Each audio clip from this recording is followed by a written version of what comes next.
Alright, so first off, I guess I might as well talk about the MCU stuff since I don't have too much to say.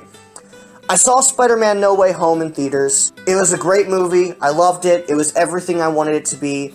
I don't really have much else to say that other people haven't already said. It basically fixed a lot of issues the MCU Spider-Man films have had for a lot of people. I haven't really had too many of those issues myself, but I still am really happy with the way it went. Tobey Maguire and Andrew Garfield. I never thought I'd be happy to see Andrew Garfield and the Amazing Spider-Man universe brought back in any way, and yet those parts of the movie actually stole the show for me, to the point where I actually wouldn't mind seeing him return as Peter Parker again, because I think his writing is so much better in No Way Home than it was in his own movies. And seeing Tobey Maguire as Spider-Man again was really nice. And what's even better is that it sort of gave the previous two Spider-Man trilogies sort of a definitive end, at least for now, possibly forever. You know, if this was the last of Tobey Maguire's Spider-Man, which it probably will be, I'm fine with that, because I know now that him and MJ worked it out. And, you know, a lot of the events of Spider-Man 3 didn't ruin their relationship, so that was nice. And Amazing Spider-Man could continue, but a lot of the major plot points were wrapped up, or, you know, he was given closure. So, especially after the death of Gwen Stacy. And, you know, I feel like it takes MCU Spider-Man to a place that, you know, the MCU Spider-Man really hasn't been to. It was a very back-to-basics thing for Spider-Man, while also being a very new thing for MCU Spider-Man, and it's because of that, to me, it really captures what has been. It's weird, because I liked the MCU Spider-Man for the most part. I understand it's very different from how Spider-Man usually is and should be, with him getting a bunch of tech from Stark, him basically having his shit together. But now, you know, with this movie, he basically has lost everything in his life and is starting, like, in a worse position than any Spider-Man has in any live-action film.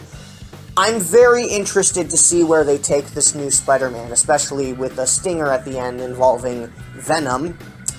You'll know what I mean if you watch the film. So yeah, it's a great film. Doctor Strange had a trailer at the end, and it had a Super Bowl trailer as well. That's a movie I am looking forward to, because I like Doctor Strange, I like the first movie, and Sam Raimi is actually directing. The guy who directed the Tobey Maguire Spider-Man films is directing it, and it looks really cool. I'm not super hyped for it. Like, I'm not like Avengers Endgame or Spider-Man No Way Home levels of hype. I'm probably never going to feel that hyped again for any MCU movie, to be honest.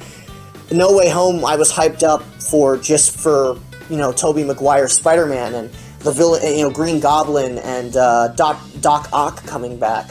And that was why I was really hyped for it. You know, Avengers Endgame levels of hyped. But I'm probably never going to feel that again for an MCU film. But still, Doctor Strange looks cool. You know, Patrick Stewart is in it, which, I'm going to call it right now, the Illuminati is probably going to be the main villain, if not a major focus, because we've heard rumors about Tom Cruise as an alternate self, Tony Stark, you know, from another dimension. Professor X is probably going to be a part of that. Evil Doctor Strange is probably going to be a part of that as well, along with, like, a Fantastic Four, Reed Richards, and, you know, a couple of other members of the Illuminati. I don't know every member of the Illuminati, because I know teams can get swapped around in comics. The point is, I think the Illuminati is probably going to be the main villain. The strangest friend turned enemy is back from the first film. Wonder what happened to him. Maybe he got poofed by the snap. That'd be interesting. And I think this will be the film where Wanda becomes a villain. She's not going to be the main villain of the movie, but I think she's going to become a villain in the future with this film. I think that's what they're hinting towards. I could be dead wrong, but I hope that's the direction they sort of take her character. I'd be very interested to see that be how she ends up. You know? That'd be very interesting to me. Especially after WandaVision. So yeah, MCU stuff is looking a bit better than it was earlier. Granted, You know, a lot of their new stuff hasn't been great. I liked Loki. Falcon and the Winter Soldier was okay. Shang-Chi was actually surprisingly good, and No Way Home was amazing.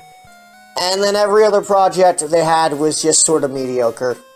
Okay, right, Hawkeye was okay as well, but, like, it's better than Falcon and the Winter Soldier, but it's not better than Loki. It's just sort of an 8 out of 10, whereas Falcon and the Winter Soldier was, like, another, like, a lower 8 out of 10. And then, like, WandaVision was, like, WandaVision I was greatly disappointed by. Loki was really good, but had a lot of fluff. And What If was just garbage. With, like, the exception of, like, 1 or 2 episodes, I thought all of the episodes I watched were just bad. Black Widow was lame as shit. Eternals, I heard, was absolute shit, and I didn't even watch it. Honestly, I forgot that movie was a thing. And Shang-Chi was actually pretty good, but it had problems. So the MCU's kind of been a mixed bag as of recently, and I'll be honest here, I'm kind of still burnt out. But, you know, Doctor Strange and Spider-Man have sort of renewed some interest of mine. So yeah, MCU stuff's done. Now let's talk about stuff that I really have a lot to say on. First off, Yu-Gi-Oh! Master Duel.